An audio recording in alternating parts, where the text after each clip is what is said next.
শহীদের আকাঙ্ক্ষা দিয়ে, শহীদ পরিবারের চাওয়া দিয়ে একটি রাজনৈতিক দল হিসেবে এনসিপি গড়ে উঠছে।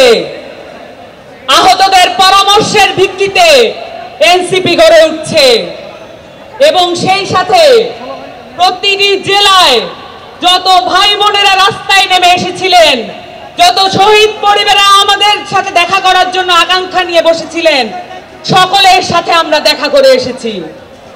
এবং আমরা এও বলতে চাই, আমরা বাতাসের আধ্যাত্মিক মর্যাদা বুঝি।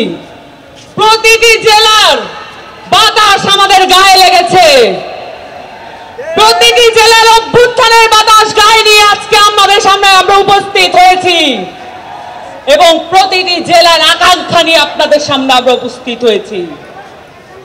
এই আকাঙ্ক্ষার ভিত্তিতে এনসিপি গড়ে উঠছে এবং এই আকাঙ্ক্ষার ভিত্তিতে আমাদের ইশতেহার আপনাদের সামনে আজকে প্রেজেন্ট করা হবে। আপনাদেরকে আজকে আমি দুটো বিষয় নিয়ে কথা বলতে চাই। আপনারা জানেন, এই গণঅভ্যুত্থান তৈরি হয়েছিল বাংলাদেশের শিক্ষা ব্যবস্থা এবং সেটার থেকে তৈরি হওয়া ধ্বংসপ্রাপ্ত একটা চাকরি ব্যবস্থান কেন্দ্র করে। বাংলাদেশের যতগুলো লড়াই সংগ্রাম আছে সবকিছু কর্মসংস্থানের ভিত্তিতে হয়েছে এবং শিক্ষা স্বাস্থ্য নিয়ে হয়েছে। এই জায়গাগুলোতে যদি আমরা মনোযোগ দিতে না পারি, তাহলে আবার বাংলাদেশে একটি গণঅভ্যুত্থান এবং বিপ্লব সংগঠিত হবে। আপনাদের সামনে আজকে একটি যুদ্ধের প্রস্তুতির ডাক নিয়ে আমরা এসেছি। শিক্ষা এবং স্বাস্থ্য, সেই সাথে আমাদের সংস্কৃতিকে অবহেলা করার কোনো সুযোগ নাই। আপনারা জানেন, বাংলাদেশ আওয়ামী লীগ এই ফ্যাসিস্ট দলটি বাংলাদেশের শিক্ষা এবং বাংলাদেশের সংস্কৃতিকে ধ্বংসপ্রাপ্ত করার জন্য বাংলাদেশের প্রত্যেকটা রাষ্ট্রীয় প্রতিষ্ঠানকে ব্যবহৃত করেছে। এই রাষ্ট্রীয় প্রতিষ্ঠানগুলোতে আমাদের মুক্ত করতে হবে।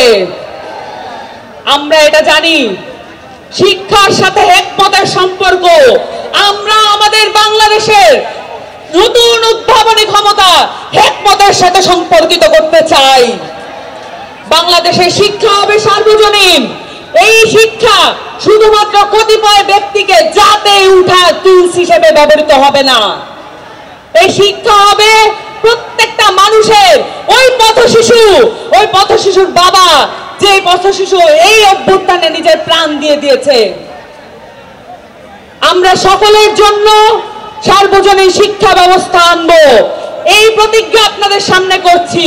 এবং সেই সাথে বাংলাদেশের এই আওয়ামী লীগ বাংলাদেশের সংস্কৃতিকে, বাংলাদেশের মাটি ও মানুষের সংস্কৃতিকে ভুলুণ্ঠিত করে এখানে রাষ্ট্রীয় রোশনালে, রাষ্ট্রীয় পৃষ্ঠপোষকতায় আমরা দেখেছি বিদেশের অনেক সংস্কৃতি আমাদের দেশে আনার চেষ্টা করেছে।